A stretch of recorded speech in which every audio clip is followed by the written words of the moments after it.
Manual of Armor. Guide to the various types of armor available for Imperial use. This manual is commissioned by General Warhaft to serve as a guide and manual to armor for all officers in the Imperial service. On the battlefield, a soldier's armor should reflect their principal duties. Scouts, light cavalry, archers, and raiding skirmishers should wear light armor. Mobility and speed is of paramount importance to these troops. It is recommended that a cuirass and greaves be worn at all times. Helmets, gauntlets, and boots are of value to cavalry and skirmishers, but not scouts or archers. Light armor is made from fur, leather, chainmail, mithril, elven, or glass. This is also the order of their quality and expense, fur being the least protective and cheapest, and glass being the best and most expensive. Fur, leather armor, and chainmail are readily available throughout the Empire. Mithril, elven, and glass are exceedingly rare, and are only found in ancient ruins and remote tombs. Heavy armor should be reserved for the frontline infantry, pikemen, heavy cavalry, or foot knights. All officers should be issued heavy armor. Helmets, cuirass, and greaves should be standard issue at all times. Boots and gauntlets are only necessary for the cavalry and foot knights. Blacksmiths can forge heavy armor from iron, steel, dwarven, orcish, ebony, or daedric. This is also the order of their quality and expense, iron being the least useful and cheapest, with daedric the most effective and expensive. Iron and steel plate mail can be found in most any blacksmith shop. The other materials are rare, and armor made from them is only found in ancient treasure hoards hidden deep underground. Advanced practitioners in the Mages Guild know the secrets of placing enchantments upon pieces of armor. The greatest enchantments are typically placed on armor made from rarer, more durable materials, such as ebony and daedric, but even iron can be made to take an enchantment.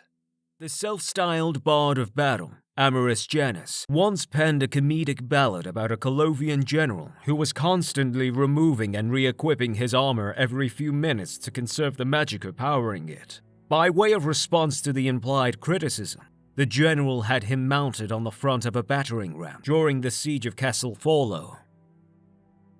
Manual of Arms. Guides to the various types of weaponry available for Imperial use.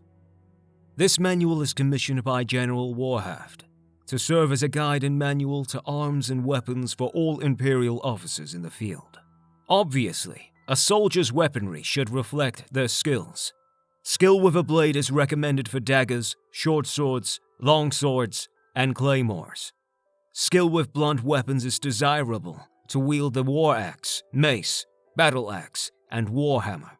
To the uninitiated, axes and hammers may seem to be very different weapons, but the rhythm, drill, and physical strength used by both weapon types are virtually identical. Only those with marksman's skill should be outfitted with the bow or crossbow. Most of these weapons are commonly used in combination with a shield. The claymore, battle axe, and warhammer, however, require both hands to use.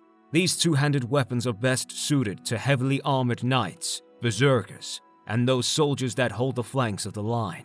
Arms have been made from many materials over the ages, and each material varies in weight, durability, and cost. These materials are here ranked in order of desirability and cost, with cheapest and least desirable listed first: iron, steel, silver, dwarven, elven, glass, ebony, and finally daedric.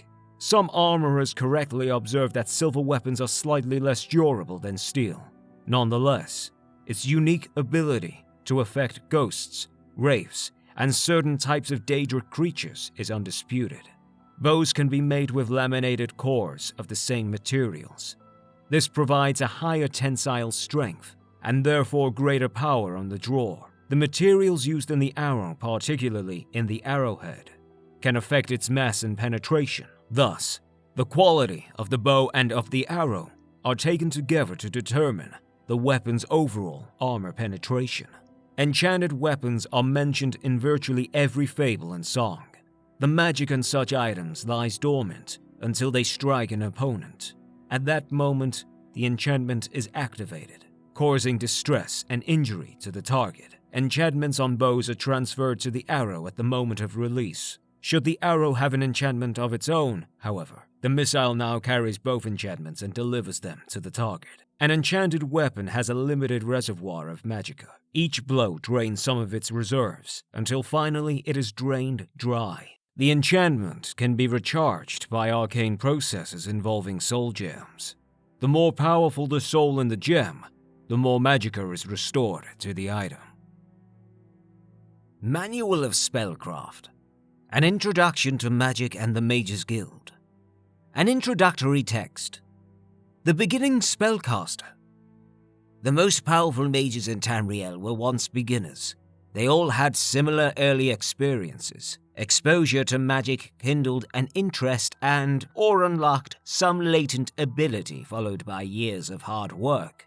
These intrepid souls honed their skills, learned new spells, and vigorously trained their minds and bodies to become the formidable figures they were known as during their later lives. The Mages Guild of Tamriel has long been the first stop on a long road to knowledge and power for many individuals. Providing magical services to the general public, the guild offers a wide variety of spells for purchase, and is recommended as a first stop for any aspiring spellcaster. Independent dealers may be found, though their selection of spells is often not as comprehensive as that of the Mages Guild. Many spells are beyond the capabilities of beginning mages. The ability to render oneself invisible, for example, is an advanced power and is beyond the novice spellcaster.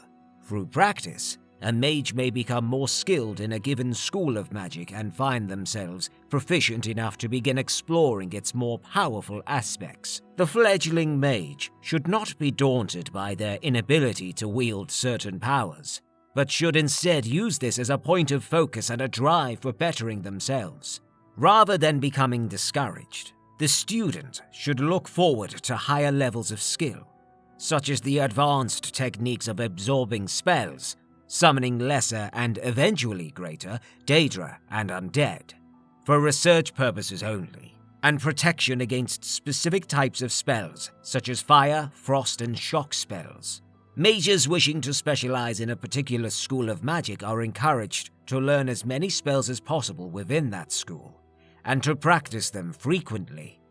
All mages, whether specializing or nurturing a general interest, are encouraged to apply for membership within the Mages Guild. Beyond services available to the general public, the accomplished guild member has access to many exclusive services such as advanced spellcraft and enchanting. These services have been deemed potentially dangerous to the public at large, and have been restricted to higher-ranked guild members in good standing by the Council of Mages.